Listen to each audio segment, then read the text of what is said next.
She mocked, "I can't believe you're crying over a DM after I found her flirting with her ex." I said, "You're right, I should be celebrating my freedom." She cried a lot more when I posted my breakup with a picture of her sister on my arm. My ex-girlfriend Tiffany operates on a different wavelength from most humans. Her world is a non-stop reality show filmed for an audience of one, herself. I was, for 2 long years, a supporting character. My role was to be the stable, adoring boyfriend who provided a nice apartment, paid for most things, and looked good in the background of her Instagram stories. I thought this was just modern love. It turns out, it was just modern stupidity, and I was its most dedicated practitioner. The inciting incident for the implosion of my life, or rather its glorious liberation, was, fittingly, her phone. She had left it on the coffee table while she took one of her hour-long get-ready-for-bed showers. It was buzzing incessantly. I glanced over and saw a string of notifications from her ex-boyfriend, a human Ken doll named Chad. Chad is the kind of guy who probably thinks philosophy is a brand of cologne. The messages were previews of DMs on Instagram, and what I saw made my blood run cold. It was a string of heart emojis, winky faces, and messages like, "Miss that laugh of yours, and we should do that again soon." My first mistake was being a decent human being. I felt a genuine pang of hurt. I had poured everything into this relationship. I had supported her through 3 failed online business ventures, beaded jewelry, custom dog bandanas, and a particularly disastrous attempt at selling wellness crystals. I had been her rock, and her reward to me was trading cringy DMs with a guy whose primary personality trait was his gym membership. When she finally emerged from the bathroom, wrapped in a towel and humming off-key, I confronted her. I didn't yell. I just held up her phone and said, "What is this, Tiff?" She looked at the screen, and her expression wasn't guilt. It was annoyance. She was annoyed that her private fun had been interrupted. She snatched the phone from my hand.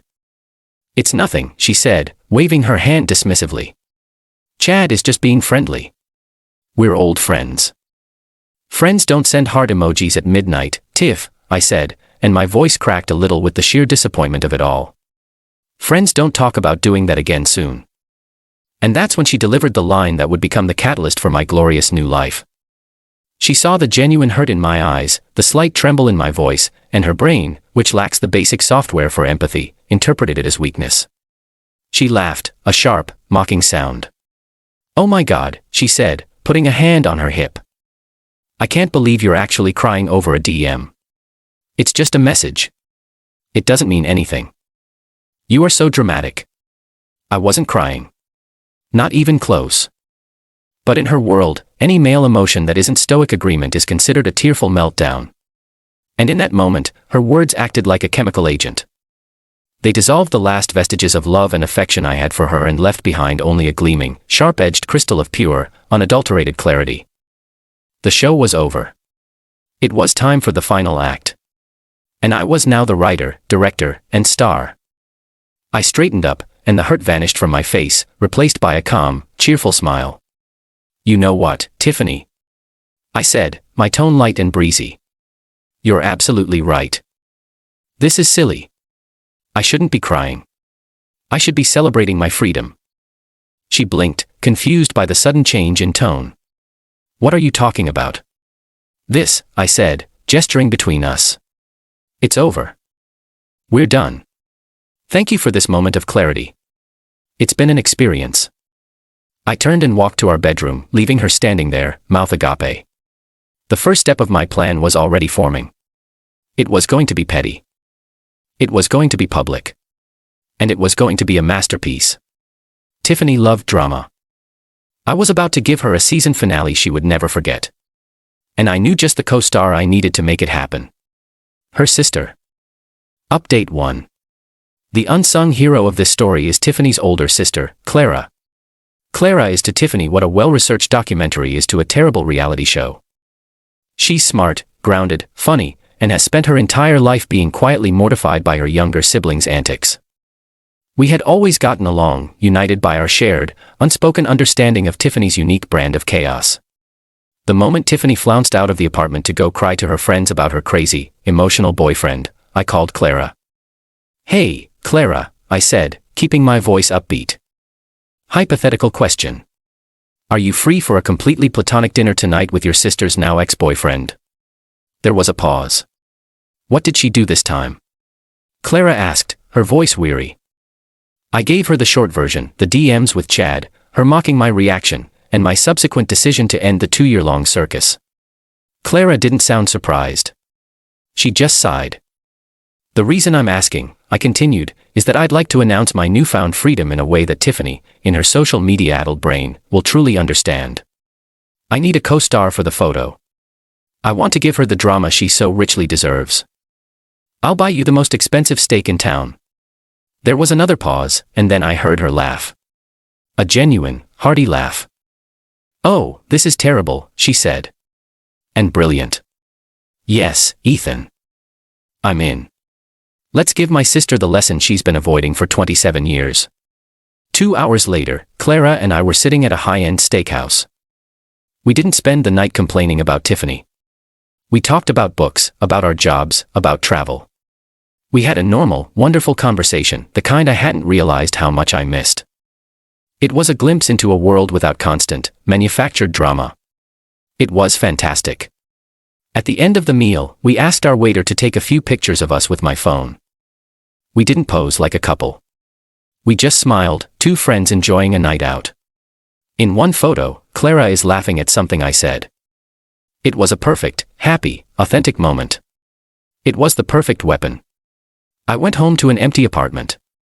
Tiffany was still out, likely spinning her tale of woe to her friends. I sat on the couch, opened Instagram, and crafted the post. I chose the picture of us laughing. The caption was simple, direct, and layered with enough plausible deniability to make it a work of art. It read, "Sometimes things don't work out the way you planned, and that's okay. Every ending is a chance for a new, better beginning. Feeling incredibly grateful tonight as I celebrate my newfound freedom. Here's to the future." I tagged Clara in the photo. I made sure my relationship status was updated to single. Then, with a deep sense of satisfaction, I hit post. For the final, crucial step, I turned my phone completely off. I poured myself a glass of whiskey, put on some good music, and went to bed. I woke up the next morning feeling more rested than I had in years. I made coffee, sat down, and turned my phone back on. It was a digital apocalypse. Over 200 notifications. 37 missed calls. 99 plus text messages. The post had detonated with the force of a small nuclear weapon in our social circle. My feed was a war zone. The comments on the post were a glorious mix of confusion, support, and shock. But the private messages from Tiffany were the true masterpiece. I scrolled through them, laughing so hard I nearly spilled my coffee. What is this? Are you with my sister? Ethan, answer me right now. You are a psycho. My mom is having a heart attack because of you. Delete this. I'm going to sue you for defecation of character. Yes, she wrote defecation. Chad won't even talk to me now thanks to you. It was a rambling, incoherent, misspelled monument to her complete and utter meltdown. She didn't understand what was happening, and her brain had short-circuited. She thought I had immediately started dating her sister, and had announced it to the world. The concept of two people having a friendly dinner was as foreign to her as quantum physics. The revenge was already better than I had imagined. She wasn't just mad. She was humiliated, confused, and utterly outplayed in the one arena she thought she dominated, social media drama. The queen had been overthrown, and I hadn't even had to raise my voice. Update 2: The 48 hours following the post were a spectacular display of human chaos, and I had a frog roast seat. My strategy of turning off my phone had been a stroke of genius. It allowed the fire to spread without me having to deal with the smoke. By the time I was back online, the narrative was already out of Tiffany's control. The first official counterattack came from her mother, who called me around noon on day one. I decided to answer, putting the phone on speaker. "Ethan," she began, her voice shrill with panic. "What on earth is going on? Tiffany is an absolute mess. Are you dating Clara? What have you done?" I adopted a tone of calm, polite confusion. "Hello, Beverly," I said. "I'm not sure what you mean. Tiffany and I broke up. I put a post up about starting a new chapter. Is there a problem?" "A problem?" She shrieked. "You posted a picture with her sister. It looks like you're together." Beverly, I said, my voice dripping with faux innocence. Clara was kind enough to have dinner with me after her sister was caught sending romantic messages to her ex-boyfriend, and then mocked me for being hurt. Clara was acting as a friend, supporting me through a difficult evening. Are you suggesting that two friends can't have dinner without it being a romantic conspiracy? There was a sputtering sound on the other end. I had just presented an unassailable, logical explanation. Anything she said next would make her sound insane. But Tiffany is so upset, she finally managed. I imagine she is, I said. Breaking up is hard, especially when your plan to cheat gets discovered. I have to go now, Beverly. Have a wonderful day. I hung up, leaving her with nothing but the quiet hum of her own confusion. The next report came from my co-star, Clara. She called me that evening, laughing so hard she could barely speak. You are a terrible, terrible man, she giggled. And I have never had more fun. She told me about the confrontation with Tiffany. Tiffany had apparently driven to her apartment and started screaming at her in the hallway, accusing her of being a backstabbing snake. Clara, in her infinite and calm wisdom, had simply let Tiffany exhaust herself. When Tiffany finally ran out of breath, Clara looked at her and said, Tiff, let me get this straight. You get caught flirting with your ex. You laugh at your good-hearted boyfriend for being hurt. He breaks up with you. I, your sister, have a single dinner with him to make sure he's okay, and I'm the bad guy in this scenario. Tiffany, apparently, had no response to this. Clara continued, you have spent your entire life creating drama and expecting everyone else to clean it up. For once, you are going to have to lie in the messy bed you made for yourself. Now get out of my hallway before I call security. Tiffany left, defeated. The final nail in the coffin of her side story came from Chad, the human Ken doll himself. He had seen the post. He had seen the ensuing drama. And like the creature of simple needs that he was, he wanted no part of it. He had been enjoying the ego boost of some harmless flirting with his ex. He was not interested in being a central character in a messy public breakup and family implosion. He blocked Tiffany on all platforms. In her moment of crisis, her escape route had vanished. Her last-ditch effort was a social media post of her own.